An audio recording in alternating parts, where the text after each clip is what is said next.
오늘 본문은 갈라디아서 5장 1절에서 15절까지의 말씀인데 대단히 중요한 말씀입니다. 그렇기 때문에 여러분들이 좀 집중해서 이렇게 같이 읽었으면 좋겠습니다. 그리스도께서 우리를 자유롭게 하려고 자유를 주셨으니 그러므로 굳건하게 서서 다시는 종의 멍에를 매지 말라. 보라, 나 바울은 너희에게 말하노니 너희가 만일 할례를 받으면 그리스도께서 너희에게 아무 유익이 없으리라. 내가 할례를 받는 각 사람에게 다시 정언하노니 그는 율법 전체를 행할 의무를 가진 자라. 율법 안에서 어렵다 함을 얻으려 하는 너희는 그리스도에게서 끊어지고 은혜에서 떨어진 자로다. 우리가 성령으로 믿음을 따라 의의 소망을 기다리노니 그리스도 예수 안에서는 할례나 무할례나 효력이 없어되 사랑으로서 역사하는 믿음뿐이니라. 너희가 다름질을 잘하더니 누가 너희를 막아 진리를 순종하지 못하게 하더냐? 그 권면은 너희를 부르신 이에게서 난 것이 아니니라. 적은 누룩이 온 덩이에 퍼지느니라. 나는 너희가 아무 다른 마음을 품지 아니할 줄을 주 안에서 확신하노라. 그러나 너희를 요동하게 하는 자는 누구든지 심판을 받으리라. 형제들아, 내가 지금까지 할례를 전한다면 어찌하여 지금까지 박해를 받으리요? 그리하였으면 십자가의 걸림돌이 제거되었으리니 너희를 어지럽게 하는 자들은 스스로 베어버리기를 원하노라. 형제들아, 너희가 자유를 위하여 부르심을 입었으나 그러나 그 자유로 육체의 기회를 참지 말고 오직 사랑으로 서로 종노를 하라. 온 율법은 내 이웃 사랑하기를 내 자신같이 하라 하신 한 말씀에서 이루어졌나니 만일 서로 물고 먹으면 피차 멸망할까 조심하라. 아멘.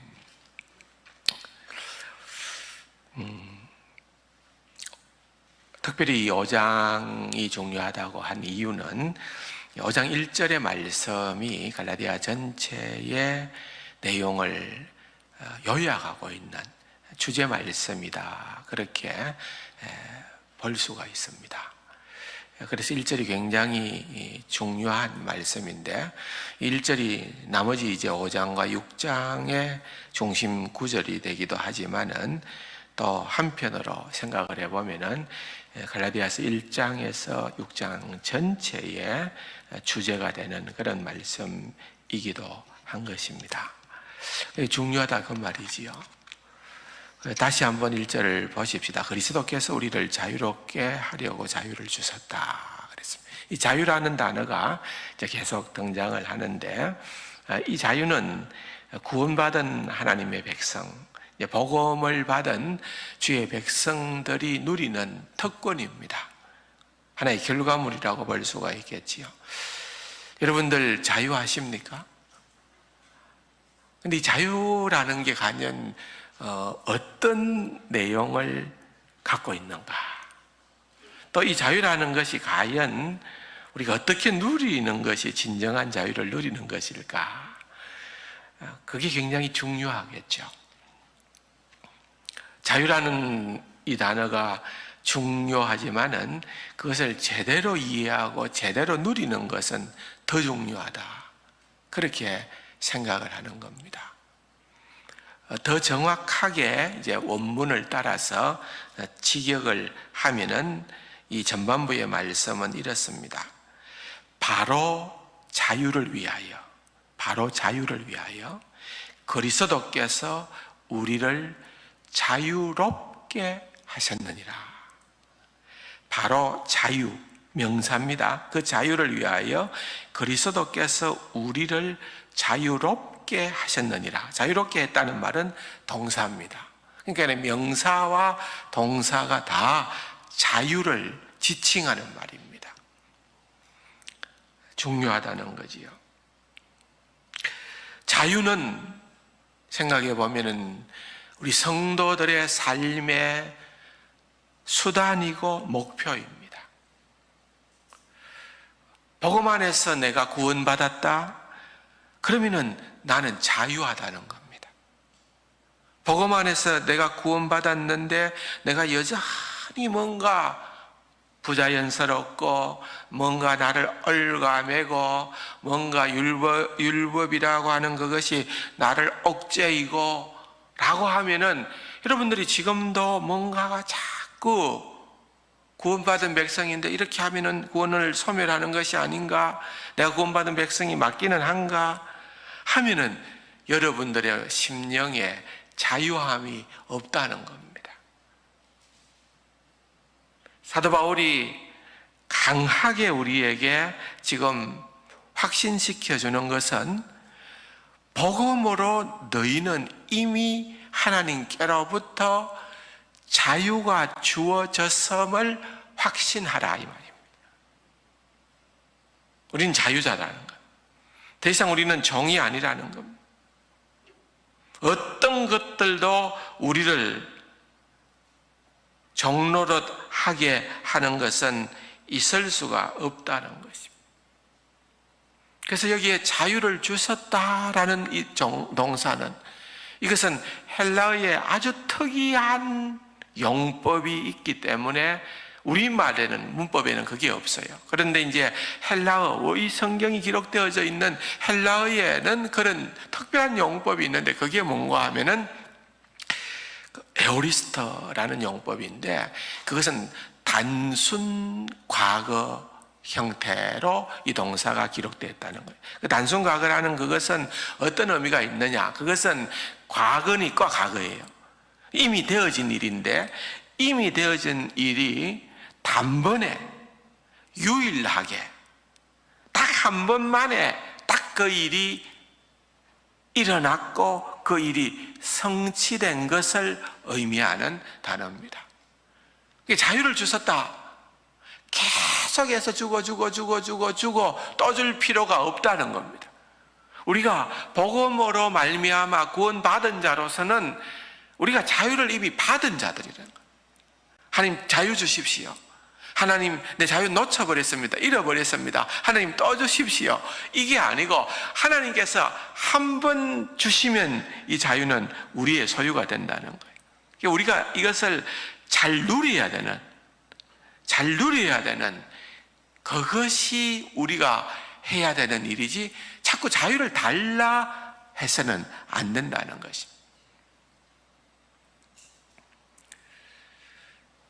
그래서 우리가 이것은 하나님께로부터 이미 자유가 주어졌다라고 하는 것을 더 말할 나위도 없이 우리에게 강력하게 묘사를 하고 있는 동사적 표현이라고 한다면은, 또 반면에 우리가 좀 생각해 보는 것은, 그럼에도 불구하고 우리가 이 자유, 복음을 통해서 얻은 이 자유를 잃을 수도 있다는 것을 의미한다는 것입니다.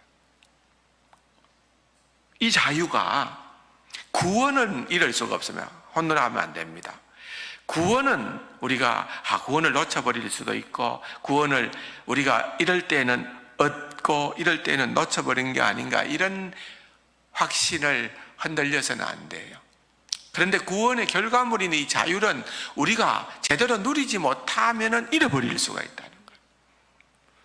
그래서 사도 바울이 1절에서 강조를 합니다. 그러므로 한번 따라할까요? 굳건하게 서라. 우리가 견고히 서라는 거예요. 이 자유를 줬기 때문에 이 자유를 우리가 견고하게 서 있어야만 된다는, 이 군대 용어입니다. 군대 용어예요. 철동같이 방위를 한다든지, 공격을 물리친다든지, 대동단계를 한다든지, 이럴 때 사용하는 용어입니다. 그러니까 이 자유는 우리의 역할이 있다는 거예요. 우리가 이 자유를 위하여서 우리가 굳건하게 서야 되는데 잘못 서게 되는 경우가 있다는 거예요. 그래서 오늘 하반부에 보면은 너희가 종의 멍에를 메어서 안 된다는 거예요. 종의 멍에를 매는 그것은 자유를 잃어버릴 수 있는 가능성이 있다는 거예요. 그래서 여기 아주 기가 막힌 단어를 사도 바울이 하나 사용하는데, 그건 무슨 말인가 하면은 다시는 복음으로 구원을 받았다고 한다면은 너희들은 굳게 서서 다시는 정의 멍에를 메어서는 안 된다. 그렇게 얘기를 하는 것입니다. 여기에서 정의 멍에라고 하는 말은 당대의 유대인들은 그 정의 멍에라 하는 이 단어가 나오면은 이것을 어떻게 이해를 하는가 하면은 모세의 율법 전체를 공부하고 실천하는 그것을 정의 멍에를 맨다, 그렇게 이해를 했습니다. 다시는 정의 멍에를 매지 마라 라는 말은 너희들이 다시는 모세의 율법 전체를 공부하고 그것을 실천하려고 애를 써서는 안 된다, 이 말입니다. 근데 이제 다음 주일날 우리가 생각해 보겠습니다만은 13절 이하에는 보면은 또한 정상반되는 주장을 바울이 합니다. 너희들은 이렇게 사랑으로 율법을 지키고 사랑 안에서 종노릇 하라 그럽니다. 왜 이런 대조적인 모순이 되어지는 듯한 내용이 이렇게 같은 문장 속에서 등장을 하느냐? 그것은 해석이 다르다는 거예요. 여기에서 종노릇 하지 말라는 그 말은 바울이 계속해서 주장하는 것처럼 우리가 구원을 행위로 얻을 수 없기 때문에 율법을 지켜 행함으로 말미암아 구원을 얻으려고 하는 그런 노력과 어떠한 시도도 무의미하다는 것, 그것을 해서는 안 된다라고 하는 것을 말합니다. 그러나 믿음으로 구원을 얻은, 복음으로 믿음으로 구원을 얻게 된 자들에게 있어서는 하나님을 더욱더 기쁘시게 하기 위한 그러한 자발적인 자연스러운 반응으로 우리가 하나님의 법을 순종하는 그것은 대단히 옳다라는 것입니다. 다르다는 거죠. 상황이 다르다는 거죠. 그런 부분들은 이제 다음 주일날 조금 더 제가 설명을 드리겠습니다. 오늘은 이제 앞에 부분입니다. 앞에 부분. 전에 너희 갈라디아 성도들아, 너희들은 우상 숭배하면서 정노릇 하던 자들 아니었느냐? 여러분, 우상을 숨겨보는 사람들은 알잖아요. 얼마나 뭔가 제한 요소가 많습니까? 이거 해서는 안 되고 저거 해야만 되고, 그래서 우상 숭배할 때마다 우상에 정노릇 하는 것입니다.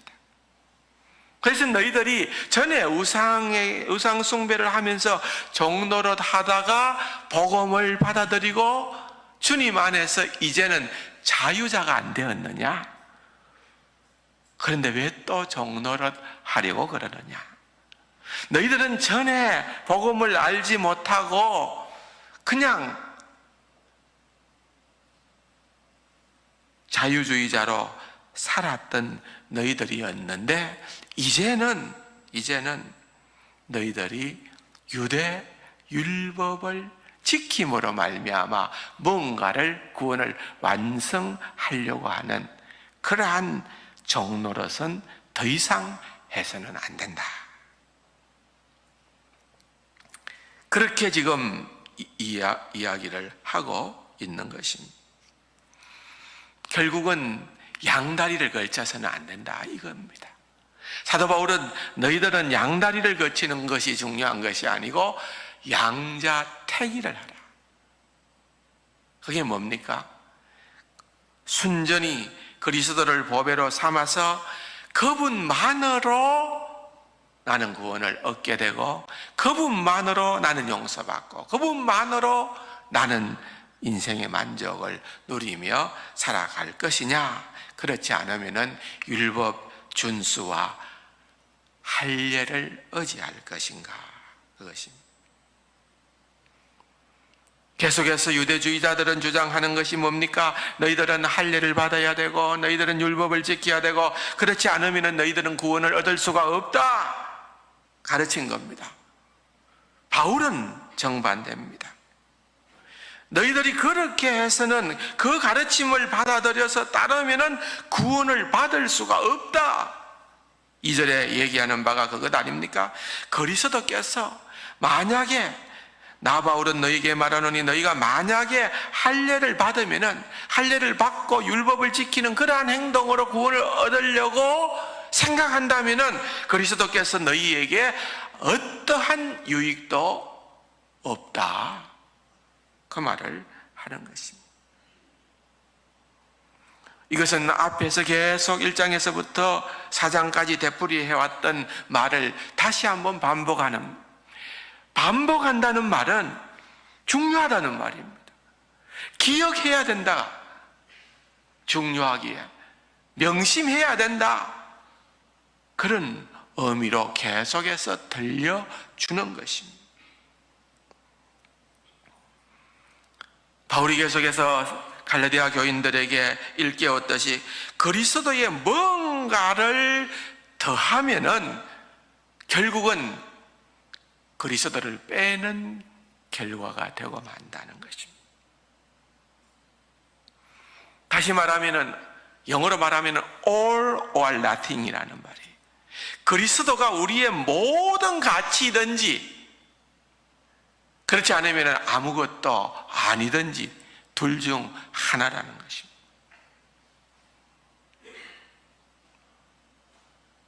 율법도 지켜야만 구원을 받는다면은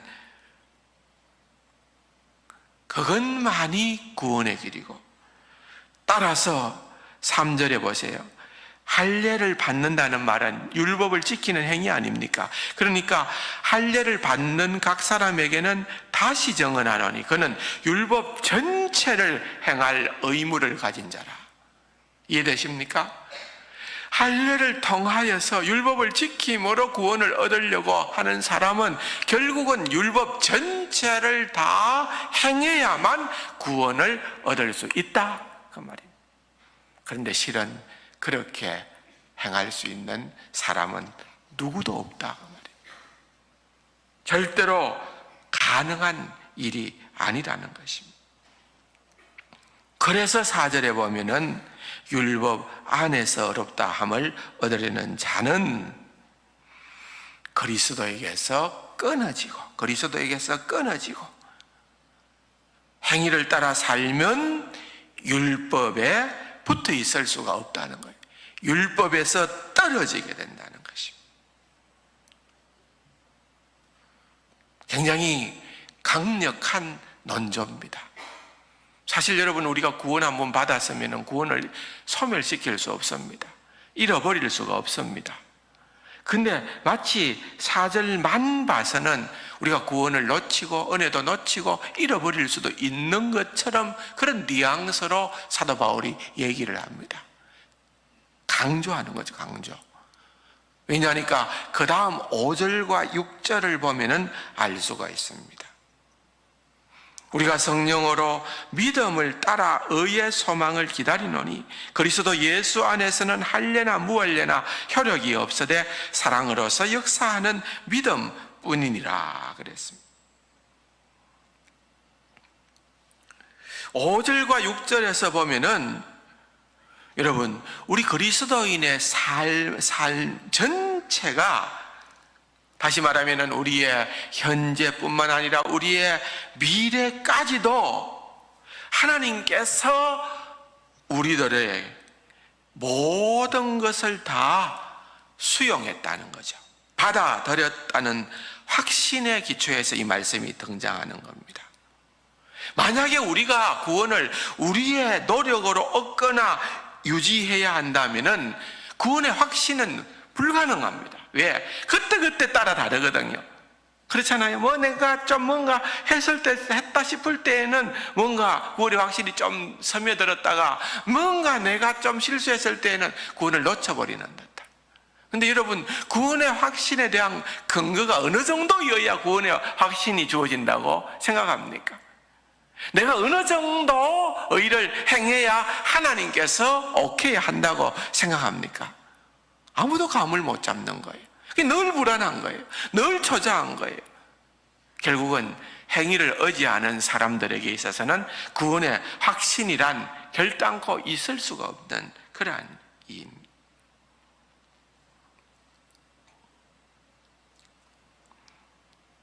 반면에 구원의 확신이 하나님의 선물이요 은혜요 우리 주 예수 그리스도를 믿음으로 말미암는 그것으로 비롯되어진다. 다시 말하면 내 편에서 구원을 위해서 어떠한 역할도 한 게 없다, 행위가 없다, 오직 다 하나님의 그러니까 나는 너희가 아무 다른 마음을 품지 아니할 줄을 주 안에서 확신하노라. 이 말은 무슨 말인가 하면 너희들이 해운 그리스도인들이기 때문에, 주의 백성이기 때문에 나는 너희들이 잠깐 마음이 이렇게 설렸지만은 내가 주는 이 편지를 통하여서 너희들은 다시 건강한 모습으로 회복되게 될 줄로. 그럼에도 불구하고 2절에서부터 4절은 경고입니다.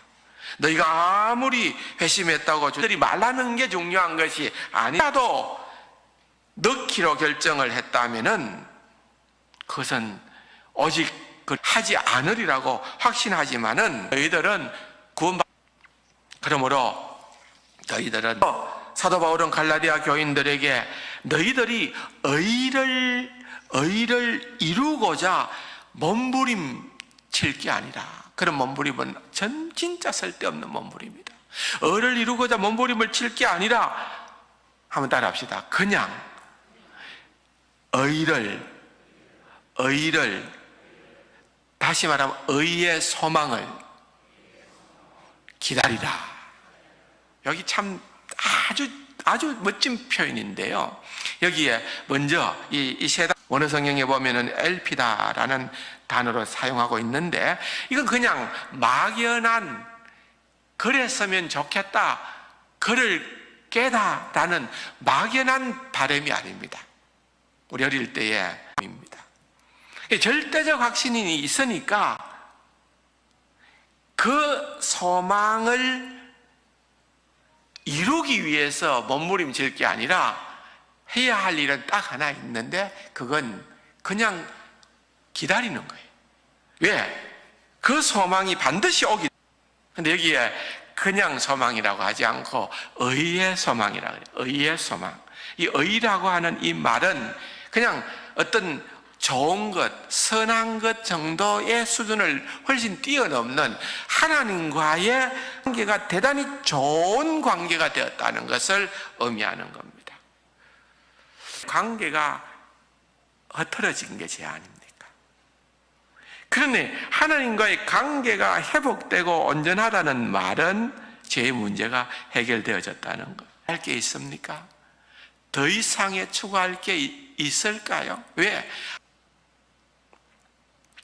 여러분, 우리가 구원받았을 때 칭의, 또한 가정 가운데서 성화, 최종적으로 우리가 정말 눈이 부시도록 아름다운 모습으로 영화롭게 되어질 것을 성경은 우리에게 말씀하고 있습니다. 그 다 누가 모든 것이 은혜로 주어지는 거예요. 그것이 그냥 때가 되면은 착착착착 우리에게 은혜로 주어지게 되는 이 확신을 갖고 있다면은 이 영화로운 미래가 우리에게 충분히 보장되었다는 그 확신을 깨닫고 그것이 복음 안에 숨겨진 비밀이라는 것이 지금 우리의 삶에 어떤 사람은 힘든 삶, 어떤 사람은 실패한 삶, 어떤 사람은 성공한 삶, 그 어떠한 삶과 상관없이 있는 기쁨, 말할 수 없는 평안, 이미 이것은 우리에게 17절에 보면은 예수님은 우리를 자기 앞에 영광스러운 교회로 세우사 티나 주름 잡힌 것이나 이런 것들이 없이 거룩하고 흠이 없도록 되게 하신다고 약속하신 것입니다. 그만큼 우리는 하나님의 놀라운 은혜와 사랑, 그래서 바울은 이야기를 하는 영광을 간 온전히 기다릴 수 있고 실제로 기다린다는 것입니다. 이 기다린다는 것이 그냥 단순한 지적인 동의가 아니고 우리의 마음을 가꾸어야 되고 그리스도 안에서 우리에게 주어진 게 기뻐해야 된다는 것입니다. 얼마나 이것을 여러분들이 여러분 우리는 살펴보고 또 살펴볼 필요가 있다는 것입니다. 중요한 것은 복음이라는 겁니다. 중요한 것은 하나님의 은혜라는 거예요. 그래서 놀랄 만한 깜짝 발언을 무할례나 혈육이 없으니, 여기에 할례는 종교적 의무를 대변하고 무할례는 이교나 부도덕을 대변하는 말입니다. 혈육이라는 말은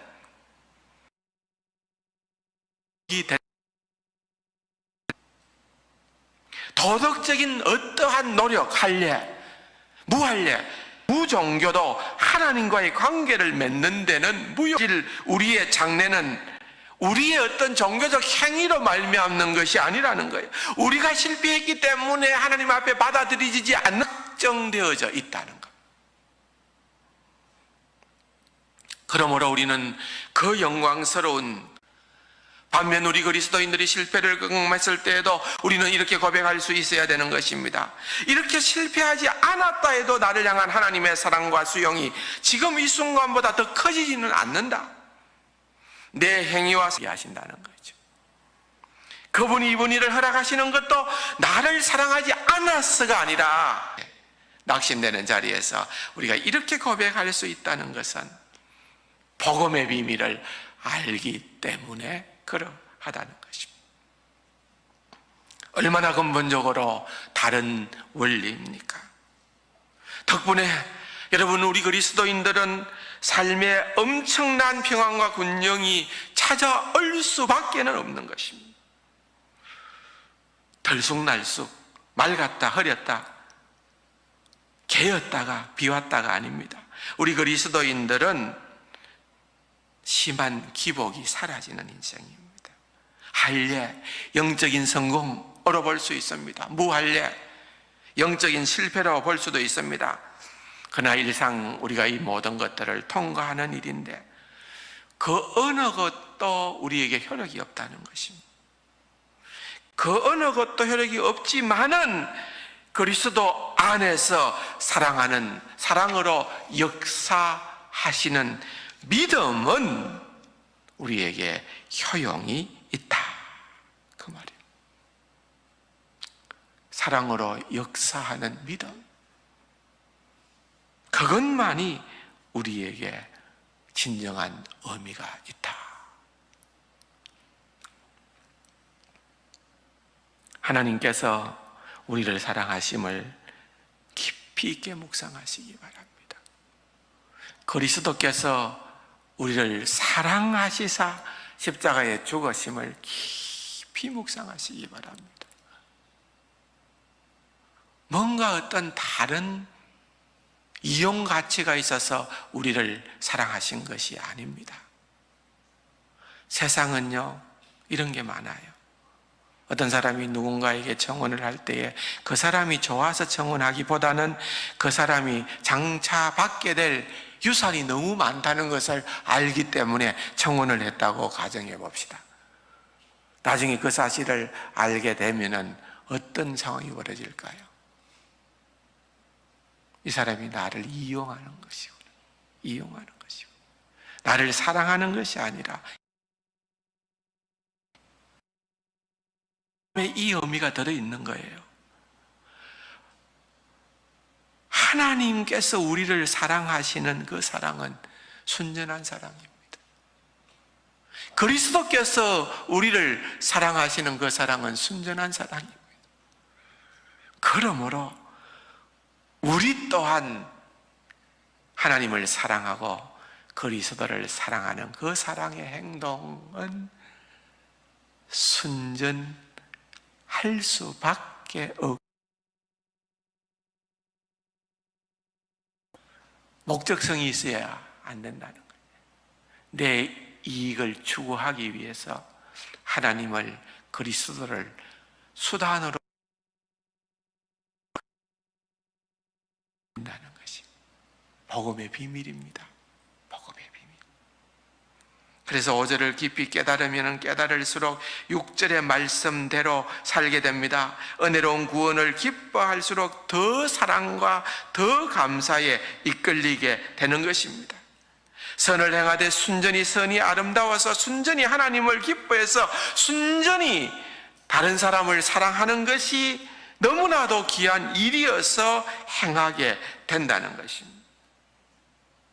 그러한 소망대로 살 때에 우리의 마음에 사랑이 넘쳐나게 된다는 것입니다. 그런 사랑이 오지 않을 때에, 그렇게 다른 사람을 대할 때에도 그런 사랑의 마음이 생기지 않으면 사랑하기 위해서 노력을 해서는 답이 없어요. 사랑이 고갈될 때 우리는 하나님을 바라봐야 돼요. 하나님을 바라. 사랑에 진원지인 하나님의 은혜가 임할 때에 우리는 진정한 사랑을 하게 된다는 사실을 깨닫게 되는 것입니다. 그러할 때 우리는 끝까지 완주할 수 있습니다. 끝까지 완주할 수 있습니다. 반면에 13절에서부터 15절의 말씀은 앞에서 12절까지의 말씀이 사랑을, 복음을 또는 그 자유를 우리가 잃어버려서는 안 된다는 그 부분을 강조했다고 하면은 이제 다음 주일날 살펴볼 13절에서부터 15절의 말씀은 그 자유를 오용해서는 안 된다. 그 자유를 오용해서는 안 된다. 대표적인 예가 구원파 아니겠습니까? 구원파. 이 자유를 오용하는 그러한 실수와 잘못을 저지르게 된다는 거예요. 오용해서는 안 된다. 그 비밀을 다음 주일날 우리가 다시 한번 더 깊이 있게 생각을 해보도록 하십시다. 이 말씀을 생각하면서 쉽게 번역된 또 현대인의 성경어로 그 의미를 잘 드러낸 유진 피터슨의 메시지라는 성경이 있습니다. 1절부터 15절까지의 말씀을 우리가 같이 한번 읽어보도록 하십시다. 그리스도께서 우리를 해방시켜 자유로운 삶을 살게 해주셨습니다. 그러나 굳게 서십시오. 그 누구도 다시 여러분에게 종의 멍에를 씌우지 못하게 하십시오. 나는 단호하게 말씀드립니다. 여러분 가운데 누군가가 할례를 받고 여타의 율법 체계에 굴복하는 순간 그리스도께서 애써 쟁취하신 자유라는 선물은 사라지고 맙니다. 거듭해서 경고합니다. 할례의 방식을 받아들이는 사람은 그리스도 안에서 이루어지는 자유로운 삶의 유익을 율법이라는 종의 삶의 의무로 바꾸는 자입니다. 나는 여러분이 의도한 것이라고는 생각하지 않지만 그런 일이 실제로 일어나고 있습니다. 여러분이 종교활동에 기대어 살려고 하는 순간 여러분은 그리스도에게서 떨어져 나간 것이며 은혜에서 떨어져 나간 것입니다. 그러나 우리는 성령의 만족스러운 사귐을 애타게 기다리고 있습니다. 그리스도 안에서 종교적 의무를 성실히 준수하거나 무시하거나 아무 차이가 없기 때문입니다. 중요한 것은 그보다 훨씬 내적인 것입니다. 그것은 다름 아닌 사랑으로 표현되는 믿음입니다. 여러분 아주 잘 달리고 있습니다. 그런데 누가 여러분의 길에 끼어들어 여러분을 참된 복종의 길에서 멀어지게 했습니까? 그러한 달서는 애초에 여러분을 경주로 불러주신 분께로부터 온 것이 아닙니다. 이 말을 그저 한 귀로 듣고 흘려보내지 마십시오. 여러분도 알다시피 약간의 누룩이 순식간에 반죽 전체를 부풀어 오르게 합니다. 주님은 내 마음 깊은 곳에 여러분이 변절하지 않을 것이라는 확신을 주셨습니다. 그러나 누구든지 여러분을 흔드는 자는 하나님의 심판을 받게 될 것입니다. 내가 다마스쿠스 길 들어서기 전에 그랬듯이 지금도 계속해서 할례의 방식을 전하고 있다는 소문은 터무니없습니다. 없는 것입니다. 만일 그렇다면 왜 내가 지금 박해를 받겠습니까? 내가 그 남은 메시지를 전하면서 이따금 십자가를 언급한다면 아무도 기분 상하지 않을 것입니다. 그처럼 물에 물 탄 듯한 메시지는 아무도 상관치 않습니다. 할례에 집착하여 여러분을 선동하는 자들은 아예 끝까지 가서 거세하는 편이 좋겠습니다. 11절과 12절은 제가 그냥 설명을 생략을 했는데 요 내용입니다. 요 내용. 다음 주일날 이 부분도 조금 더 설명을 드리겠습니다. 13절입니다. 하나님께서 여러분을 자유로운 삶으로 부르셨다는 것은 틀림없는 사실입니다. 그러나 여러분은 그 자유를 방탕한 삶을 위한 구실로 삼지 마십시오. 여러분의 자유를 망치지 마십시오. 오히려 여러분의 자유를 사랑 안에서 서로 섬기는 일에 사용하십시오. 그것이야말로 자유가 자라는 길입니다. 우리가 하나님의 말씀에 대해 아는 모든 것을 한 문장으로 요약하면 내 자신을 사랑하듯이 다른 사람을 사랑하라는 것입니다. 이것이야말로 참된 자유의 행위입니다. 여러분이 서로 물고 뜯고 핥히면 얼마 못 가서 서로가 파멸할 것이니 조심하십시오. 만일 그렇게 된다면 여러분의 값진 자유가 설 자리가 어디에 있겠습니까? 13절에서 15절 자유의 오용에 대해서 설명하는 이 말씀도 너무 중요한 말씀입니다. 묵상하시고 다음 주일날 오시기를 바랍니다.